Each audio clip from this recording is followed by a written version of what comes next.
This is your preparation video for the group work Rationalism versus Organicism. You should also be using the assigned text, and please make sure you study this for the exam as well as by using it for the group work. This session will begin with a discussion of Bruno Zevi. You will need to be defining organic versus rational architecture. Your Colquhoun reading will be especially helpful in this task. We will have two regional focuses. Italy, where Tirani and the modernist Group 07 aligned with fascism, and Scandinavia, where the Nordic countries were beginning with their experiment with the welfare state, and so capitalist business ownership combined with strong governmental regulation. In Italy, the Catholic Church remained strong. In Scandinavia, although Lutheranism was the official state religion, the church functioned less as a place of worship than as a community center. Our first building is BPR, or by BPR, sometimes BBPR, although the first B in that BBPR had died by the time this building was designed. This tower is a mixed-use building in the middle of Milan, a city that in the 1950s had few modern buildings, but rather predominantly Renaissance and medieval architecture. Rainer Banham, who we already discussed in a previous treatise, criticized this building as a retreat from modern architecture.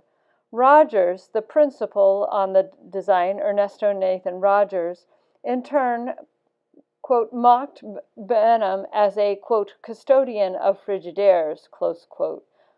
Although presented at SIAM in 1958, the project retreated from SIAM's rationalist, functionalist, universalist emphases in order to focus on the immediate context of Milan.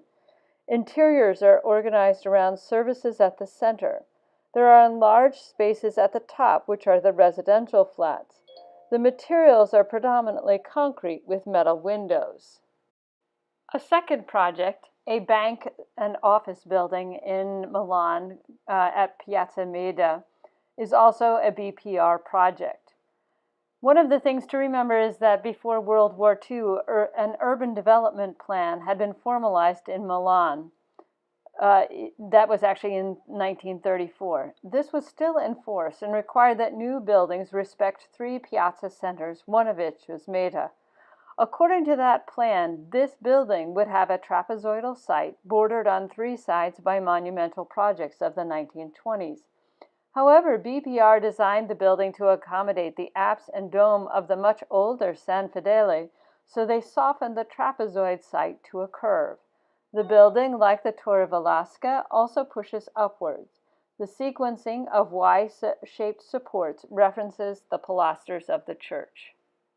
Giovanni Michelucci's Church of San Giovanni is named after John the Baptist, but the church is located at an interesting site at the crossroads of two Florence freeways. The church follows a modified cross floor plan that one would associate with traditional Christian churches with its transept and a nave, yet the vertical elements and copper roofing align with modernism. The walls are of stone and concrete. The copper roof is oxidized to green on the outside and burnished blonde on the inside. Marble, glass, and bronze are used for the interior elements, referencing many of the Renaissance churches in nearby Florence. The building's floor plan is asymmetrical and follows sinuous curves, creating a feeling of fluid space. Here we move to a very different context in Finland. This is a very different architect as well. Although his Paimo Sanatorium exemplified the ideas of functionalism after World War II, Alvar Aalto moved away from functional design based on mechanics to a concept of architecture that's related on a small scale to biological systems with a variety and richness related to nature. One of the things that Colquhoun identifies as characteristic of Scandinavian modern architecture is the opening of the traditional Nordic courtyard to the outside. In Aalto's town hall, he nods to the vernacular by retaining semi-enclosed courtyards as would be found on farms. The emphasis is therefore on community. The unpaved steps visually nod to the green roofs of traditional Scandinavian farmhouses, as in his pool causeway at Villa Maria. Furthermore, the brick is handmade and alternates with clear varnished wood, especially on the interior. Sigurd Leverent's St. Mark's Church in suburban Stockholm is another example of what's happening in Scandinavia, this time in Sweden as opposed to Finland.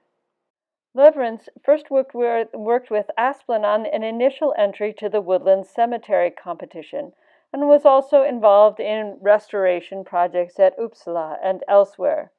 Leverentz's small parochial church in suburban Stockholm, like Aalto's town hall design in Finland, uses brick in the concept based on three shed-like brick structures. A detached wooden vaulted portico functions as a narthex and transitions to the central worship space from the atrium, which is here in the form of a Scandinavian courtyard. Flanking these buildings are two other buildings, one for administration and one to serve community needs for the church and for the town. Cohen describes this as a severe box in exposed brick. The interior wall surfaces carry on a tense dialogue with the elements in wood. Brick is used for the floors, walls, and roof, but it is mortar thickness rather than brick cuts that allow for the adjustments in height. Your final task is going to be to look at Ron Perrin and Peter Cook's Plug-in City project that they did with Archigram in the 1960s.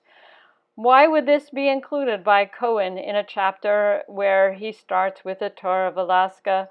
And why, what does this have to do with regionalism and modernism? This will be a task where you're going to have to use some critical thinking. How does the concept oppose or confirm the ideas of either organic or rational architecture?